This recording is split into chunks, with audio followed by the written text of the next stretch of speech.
else. Let's move on to Assembly Member Best. Thank you, Mr Mayor. There's already been talk this morning of 50,000 crimes reported at the police front desk. You yourself seem to be focusing on that. We know that doesn't even account for a fifth of visits to police stations. Do you have the statistics now on how many people actually visit the police stations you are looking to close? So we do know that people sometimes come to police stations looking for directions. They sometimes come to the police station to report things lost. They sometimes come to police stations to report missing people. And that shouldn't be the function of trained police officers in a front counter. There are other ways to do those things. And that's one of the reasons why we improved the Command and Control Centre to improve response times. So we're talking about really important things like mental health breakdown, updates and reports. No, if you can't answer the question, Chair, this is why people get annoyed with him. Because I've asked a question, you're the Chair, you know he's not answering the question. I'm intervening. Then intervene and ask the Mayor to answer the question. Please be quiet. I'm intervening because you're not allowing the Mayor to finish.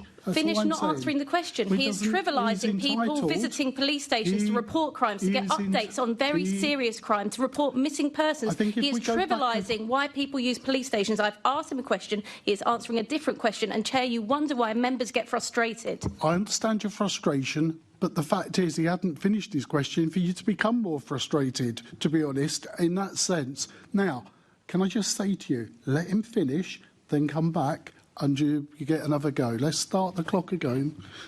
And the Commissioner, I fully support the Commissioner, 18 months ago took a decision to withdraw from that police service doing as much work as they were doing with mental health issues. The right people to look after people who are mentally unwell are practitioners.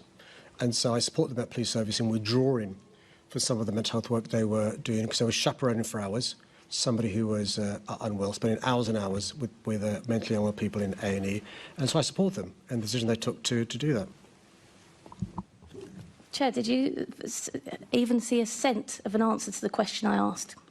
That's not for me to judge. It's for you to go back. As the Chair. It is actually as the Chair. When we ask a question as members of the Mayor, you should help direct him if he can't understand the question. The question is, how many people visit a police station every year?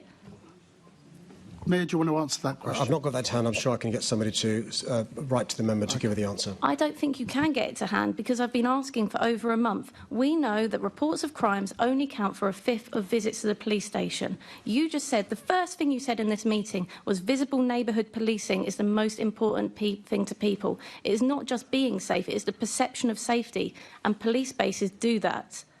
So if you don't even know how many people are visiting them, I don't know how you can close them. Well, we're going to disagree on this because I think a building doesn't make me feel safe. Police officers being visible makes me feel safe. And if I can save money from a front counter not being used 24 hours a day and use that money to employ police officers, that's a better use of those resources, I would argue. But you don't know how many people are using them.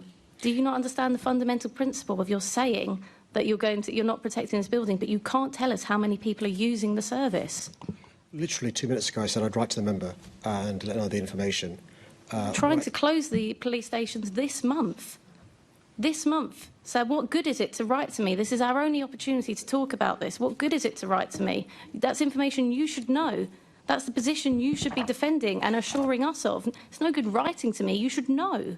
Well, look, the suggestion in the draft proposals from the police are, I think, 19 front counters being affected, more than 80 were closed down when the previous mayor was in the chair I'm sitting in. I'll make sure, of course, the quality assessment is done properly. But since then, we've had huge investment, not just in neighbourhood policing, not just in Command and Control Centre, not just in the response times that people get when they ring up the phone or ring 999 or 101, but also in the online services that the Met Police Service provides. And for those that can't use online services or the telephone, there are more police officers in town centres, so people can access them as well. Coming on to the cost, this is a proposal that's looking to save £7 million. That would equate to almost £500,000 being spent per for a front counter. Could you detail for me how a front counter racks up that £500,000 bill? I'm sure we can write to the member to give her a breakdown of where the savings will come from. That's front another counters. thing. You are looking to close these 17 police front counters. You should know why it is so expensive, and this should be the last port of call. We should be looking at how we make this a more cost-effective service. Is there anything else we can do? But you can't even tell me why it costs £500,000 to keep one of these front counters running. There's an obvious reason why it costs money to have a front counter running, not just the staff employed, not just the overhead involved in relation to the building, the utilities and the facilities. But you're not looking to close the buildings. The buildings will still be running. So it's not about the running of the building, unless actually you want to be honest with us and say we're going to be selling these police stations off too. But unlike the previous mayor who sold off more than 350 buildings, we're not selling off anywhere near that number. There are some buildings that will continue to be used by the police, custody suites, CID and so forth.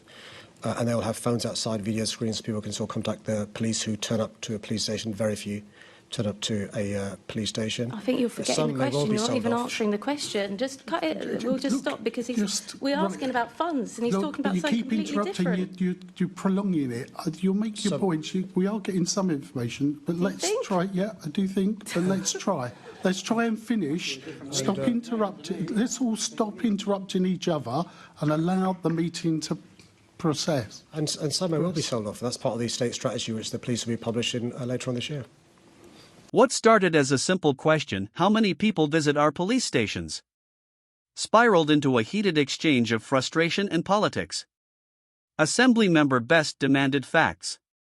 The mayor offered theory, talking of efficiency, online systems, and saving money. But not once did he give the number. To him, empty counters are wasted funds. To her, they're vital spaces where victims find comfort, not just a screen or a phone line. It's not just about crime reports. It's about trust, visibility, and the sense that help is close when you need it most.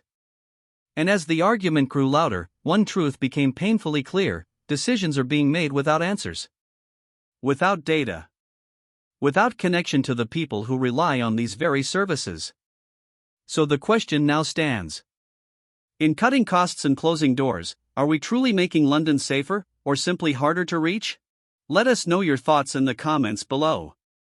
Don't forget to like this video, subscribe to our channel for more in-depth political commentary, and hit that notification bell so you don't miss our next deep dive into the world of power and politics. Thanks for watching.